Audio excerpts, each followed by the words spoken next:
Hi, welcome back to Memos to the President. I'm Ylli with a special competitive studies project.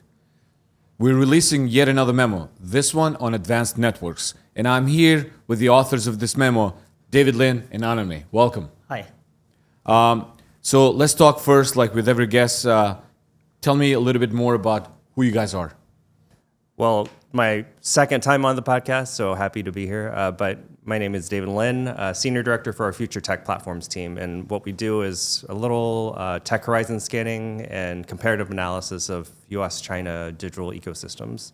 And so networks infrastructure is a key battleground that we've been looking at since the beginning of the project, and was really one of those areas that kicked off this whole tech competition back in 2017 when the Trump administration really went at Huawei, right? And so, yeah, this is one of those key battlegrounds that is critical to the tech competition. Ananmay? Hi, so this is my first time on the podcast, and I'm an associate director here working on our AI Expo team, and I look at our networks portfolio as well. Grew up, born and raised in India, did my undergraduate and my law degree over there, but the American project really spoke to me. I went to the Fletcher School for my master's, where I developed a deep appreciation for national security, worked in the government relations space, and then came to SCSP. Thank you.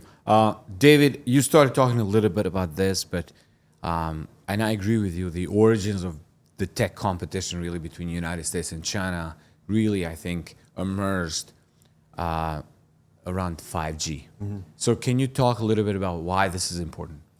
Yeah, so like I said, this goes back to early days of the Trump administration, back to 2017, when Huawei, 5G, and digital infrastructure really became the centerpiece, at least the opening chapter of this turn in US-China tech relations.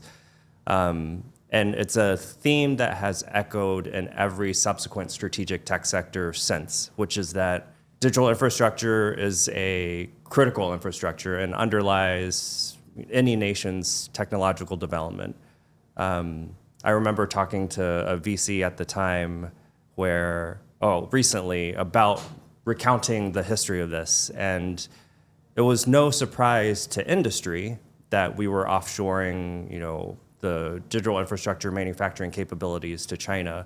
But to the policymaker in Washington, in 2017, the policy community really woke up to this phenomenon, how we were offshoring this critical piece of our digital infrastructure.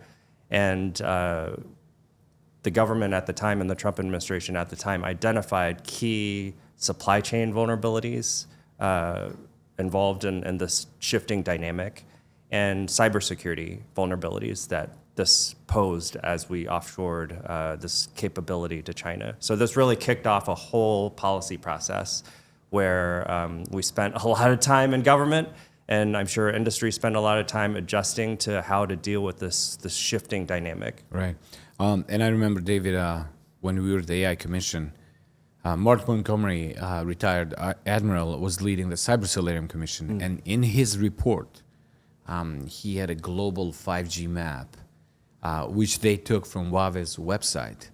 And the world was predominantly red, meaning, like most of the world was using the Huawei infrastructure. Mm-hmm. Antennas, routers, base stations, you name it, right? And so I think that was a wake-up call, I think, for me, and I think for a lot of people in DC in a way of like ignoring what Huawei and the Chinese government were doing around the world for a certain, for a longer period of time, really deploying their capability. Mm-hmm. Ananmay, let's talk a little bit about what did the first Trump administration get right, and what needs to be done more now in order for us to be back on the path of being considered a serious competitor? So the first Trump administration recognized that advanced networks underpin our economic prosperity and our national security. In consequence, they launched a national 5G strategy, and President Trump signed the Rip and Replace bill into law. However, the Rip and Replace bill was never executed. Right. And why wasn't it never executed? Because they faced a funding shortfall, and it was only at the end of last year that Congress provided the $3 billion necessary to carry out the program. And spectrum sharing has always been a big challenge at accelerating American network deployment. Right. And I think these are two real like bottlenecks that is holding U.S. 5G policy back, right? Like one, as far as rip and replace is concerned, it's hard for the U.S. to make the case that other countries should shed themselves of Huawei infrastructure when it's still existing in our own domestic networks, in our domestic rural networks. And so I think that's just a matter of like showing that we stand by what we're saying, right? Spectrum policy, on the other hand, is also, as we've talked about, it's been a long-standing policy choke point in the debate, right? National security purposes for spectrum, which I'm sure are valid, but also just finding some sort of compromise between the national security community and industry to share spectrum so that we can accelerate deployment and scaling of 5G applications. And when you think about the early days of radio, overly restrictive spectrum policy hindered its rapid rise. But now that we think about how 5G, China dominates the terrestrial 5G space, improving spectrum sharing will allow us to offset those advantages by building non-terrestrial networks, improving deployments of low Earth orbit satellites, and building free space optical networks that we've talked about extensively in our Advanced Networks Action Plan. Just to continue on your point about China, David, they have deployed like massive number of base stations. Can you talk about a little bit about why they were successful in this space? What is the ratio of their deployment versus our deployment? Because I think these things matter. And I think not only they were able to do it in mainland China, but they were able to do it, as I said earlier, around the world. Yeah, I think in our comparative analysis, our gaps analysis of 5G, we discovered that there's so many different metrics that can use to measure progress in 5G deployment. But the best metric, or one of the best metrics that we concluded on was, rather than counting base stations one for one, China is a big country, 1.6 billion people, right? So they will inevitably have just more base stations. Yep, exactly. And for 5G, you need a denser cluster of 5G base stations just for the network to work, right? So we looked at this metric of base stations per 100,000 people or 100,000 users. Yeah. And our estimate was that 206, in China, there's 206 base stations per 100,000 users. In the US, there's 77 base stations per 100,000 users. So that density of deployment goes and that into density favor of is China. related to the speed of the bandwidth and everything, the work of the applications, the IoTs and everything else, right? In general, 5G compared to 4G, you just need many more base stations closer together because the frequency transmission is shorter distances. So you need more relay points or base stations to make the network work. But to your question, Ylli, about how and why China was able to succeed much more at 5G deployment, it really goes back to their manufacturing capabilities. Right. And it also goes back to their, the government's ability to break through some of the licensing, permitting, siting choke points that we experience here in the US, in the sense that, when the government in China wants to put a base station on your building, it happens. You don't really have much recourse. And that's the way they're able to locate and site all of these base stations throughout China. Right. And both at the AI Commission and at SCSP, you've talked a lot about not getting 5G'd on technology. Right. So it really serves as the cautionary tale where Huawei was able to, and this is despite similar annual capital expenditures amongst all telecom players, both in China and the United States, where Huawei was able to somehow build a technology that was cheaper, that was exportable and affordable, while our own telecom operators kept fighting and could not develop a unified end-to-end solution. Right. Ananmay, you started talking a little bit earlier about the low Earth orbit, and so like the new option now that exists both in the market but also from the technology standpoint. Can you talk a little bit about the LEO constellation and how they figure out in this domain, but also about ORAN? Absolutely. So with terrestrial 5G networks, part of the problem has been that the supply chains have been so intertwined with China, and as the Seoul Typhoon attacks show, we need to have a secure alternative. And in our gaps analysis report, we concluded that the United States possesses narrow advantages in LEO satellites. So the memo recommends invoking the Defense Production Act to accelerate their production. Open RAN is another alternative to Huawei's network, and it's generated a lot of excitement both on the Hill and within industry for its ability to prevent vendor lock-in by mixing and matching from different companies. Right. But it's still facing concerns. Its adoption still slow due to security concerns, and addressing those would be a key imperative for the Trump administration. Yeah. And then for you, David, I mean, like, I felt that during the last 7-8 years, the conversation about 5G belonged in two camps. It's not late. We can still catch up with China if we have, a new mix of technologies and solutions, and we bring certain allies and partners in one mix. But there was another camp that said, forget about 5G. We're completely lost. In Africa, most of the countries rely on Chinese equipment for 5G, so you're never going to beat, the Chinese offers there. So let's focus on 6G. Yeah. Can you talk a little bit about 6G, David? Yeah, I think And how is that different from 5G? Yeah, I think correct me if I'm wrong, Ananmay, they're saying for 6G, the earliest we can expect deployments is in the 2030 timeframe, right? And I think 6G, But the issue about 6G is not the deployment. It's the issue of the standards. That's right. The equipment, supply chain, all these things that you have to put in place to get to that achievable, deployment. And I think that's another element of the 5G race where China was able to succeed and score some early wins, was getting ahead of the 5G standards conversation. In Through the addition international to, organizations, right? Yeah. Through ITU. ITU, IEP, and all those others. So I think it's important, and we've highlighted in the transition memo, that making sure that the government, that U.S. industry, U.S. government are actively involved in the 6G standards conversation is a key strategic recommendation and a position to play in the conversation going forward. And I think for the 5G discussion, yes, it was a combination of factors where China was able to really have an advantage there in deployment and scaling, manufacturing and the standards conversation. Right. Let's talk a little bit about the recommendations to the president you have in the memo.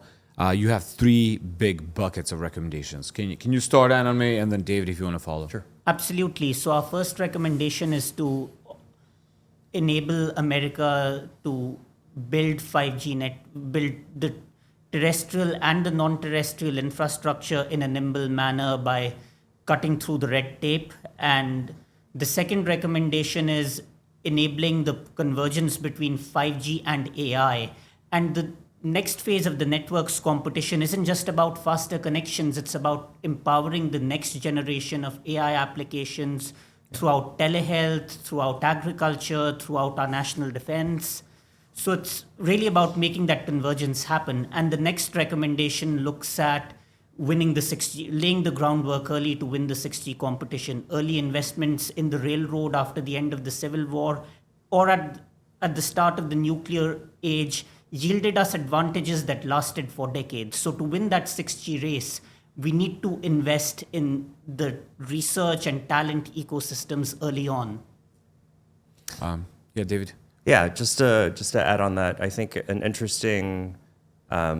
We spent a lot of the time talking about digital infrastructure, but I think Ananmay, you pointed out the importance of trying to build the ecosystem to facilitate 5G applications, which is the next chapter of the race beyond 5G infrastructure, which I think is really important to put the focus on.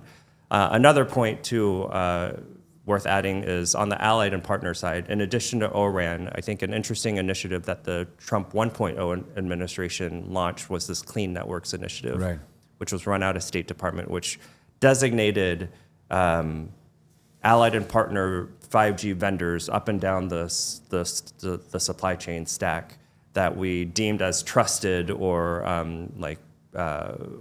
trusted vendors, and designating those as the priorities that we would try to encourage our allied and partner nations to adopt their infrastructure as opposed to Huawei and other Chinese 5G vendors. So I think that's an initiative that the second administration may consider reviving, because I think at least set an interesting framework to push the international 5G conversation going forward.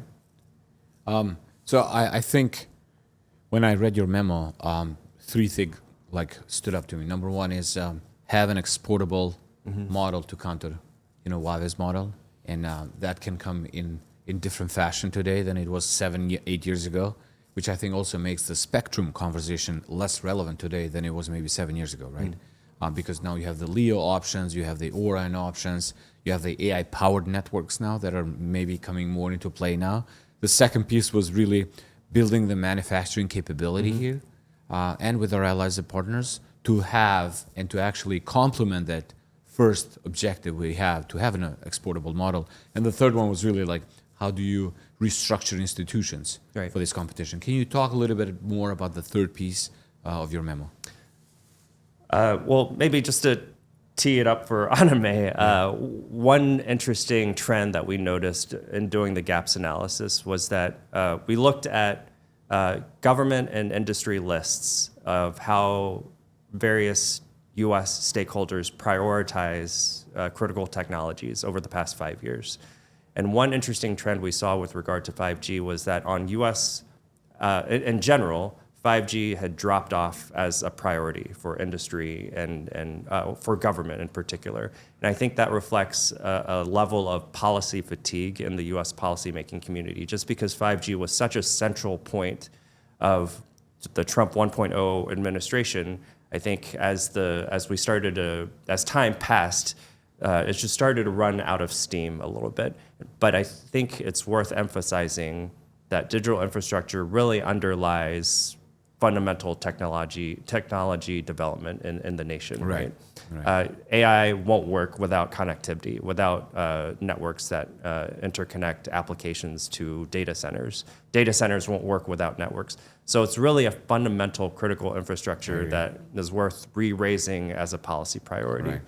And the point about institutional reform is underpinned by the simple fact that America can't just participate in the 5G race. We have to lead there. Right. And this institutional reform will enable us to unlock new commercial use cases with the AI convergence, which is it's not just on the horizon, it's actually here now. And we've seen, as we've noted in our GAPS reports, that China has already begun the deployment of AI-powered networks.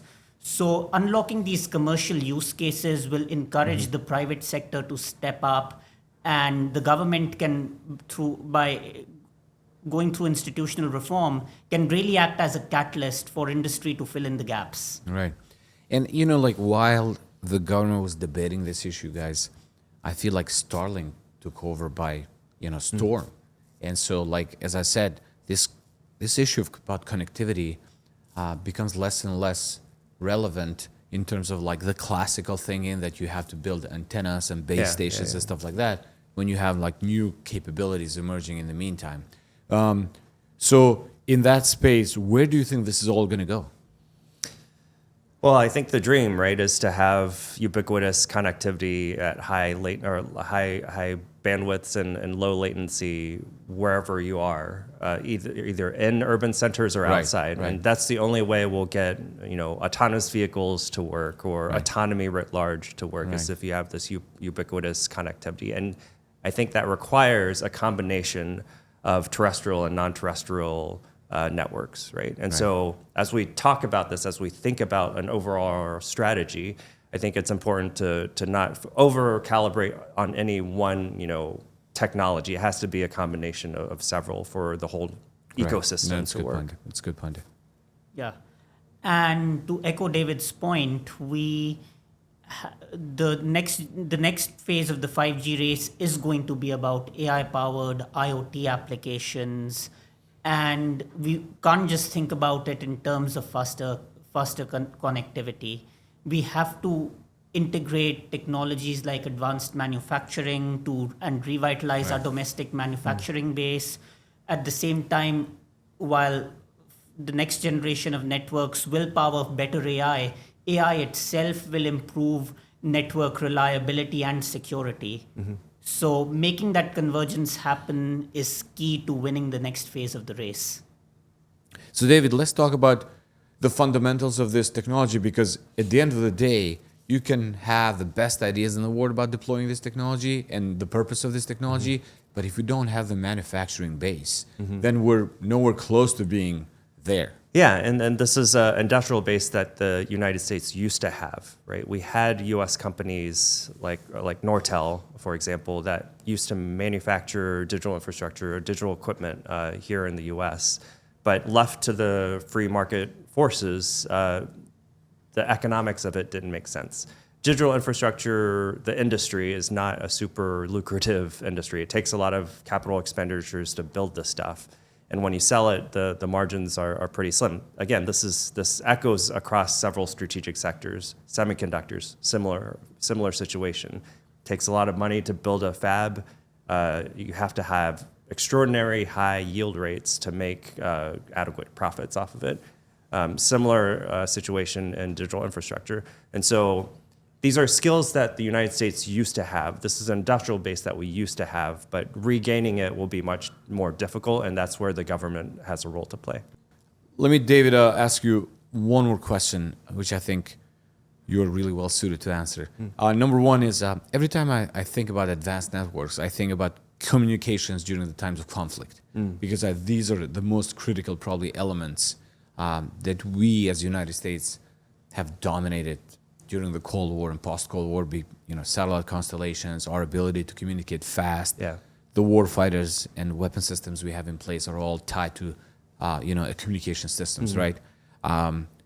We are now in a different uncharted territory. We're facing a high-tech country that is leading in the advanced networks.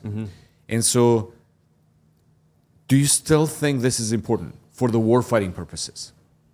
Yeah, absolutely. I think, again, it goes back to the point, and defense planners incorporate this into their contingency planning in the sense of having multiple C2, networks to back each other up. Yeah. I think recently we've even seen stories, be it accidental or not, of ships cutting undersea cables, right, which exposes a huge vulnerability to international communications, let alone contingency conflict communications. So I think the strategy here is, again, to have not only duplicative networks, but a diverse array of options. Low Earth orbit offers some of those options.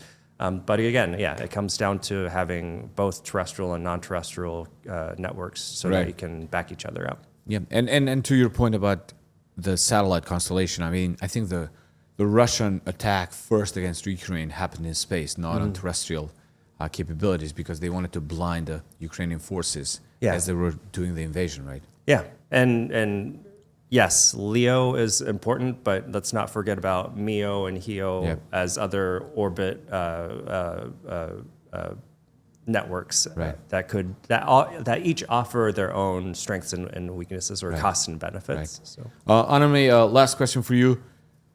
We're talking with David here about the risk, but there's another risk of what we have seen recently with the hack and the Salt Typhoon. Can you talk a little bit about that?